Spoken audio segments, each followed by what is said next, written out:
السلام عليكم أحبتي في الله، مرحبا بكم في هذا الفيديو.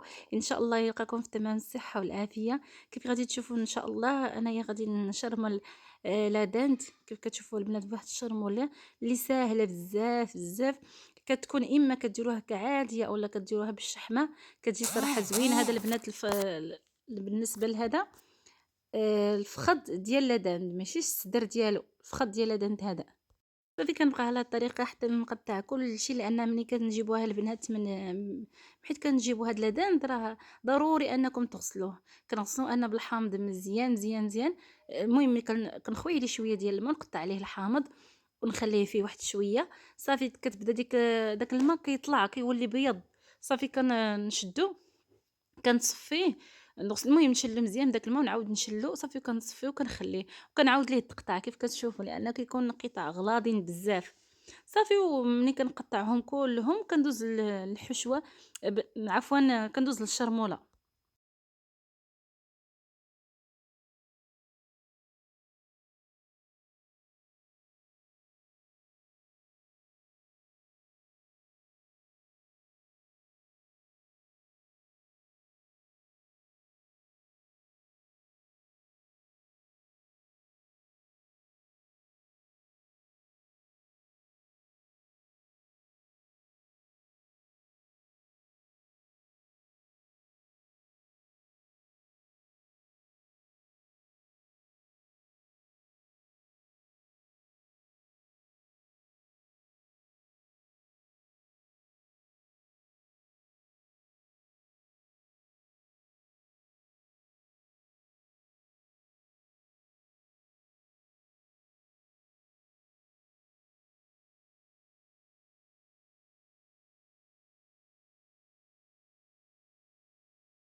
بالنسبة من بعد ما كمّلتهم كلّهم، بالنسبة للشرمولة كيف كتشوفوا عندي قزبر ومعدنوس مقطّع رقيق، أولا إلا عندكم هكا مكونجلي بحال كديرونه في المجمد وخرّجوه.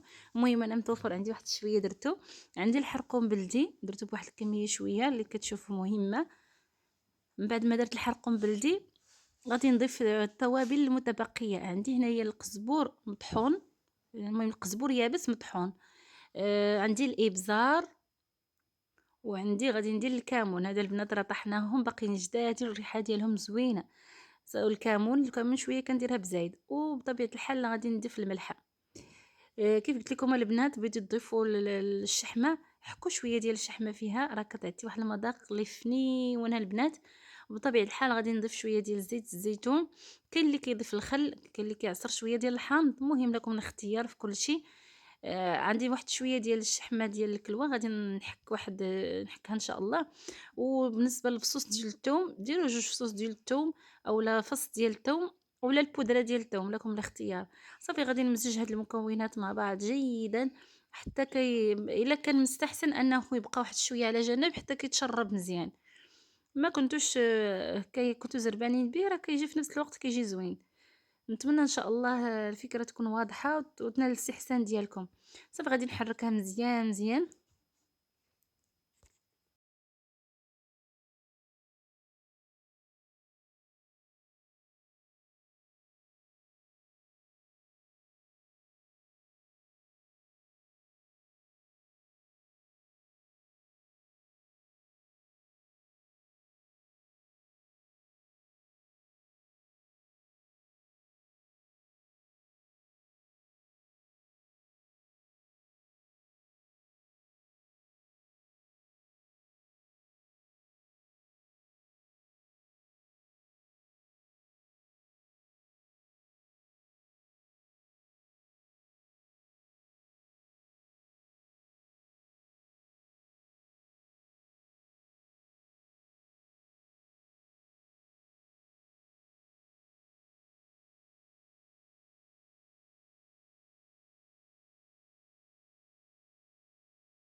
كيف كتشوفوا البنات من بعد ما تشرمل مزيان دخلت معاه الشرموله، غادي ندير هكايا في المسامر اولا القضبان، هكايا ديال الشوا، اولا الا عندكم هذوك ديال كيكونوا ديال الخشب لكم اختيار. المهم انا عندي هادو البنات هما اللي كنستعمل دائما. صافي البنات وكطيبوهم بالصحه والراحه. نتمنى ان شاء الله الفيديو ينال الاستحسان ديالكم يعجبكم.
من بعد ما كملتهم البنات كلهم حطيتهم على جنب، حيت الفاخر درتو في المجمر. عفوا البنات على الصوت، كاين عندي واحد العصفور.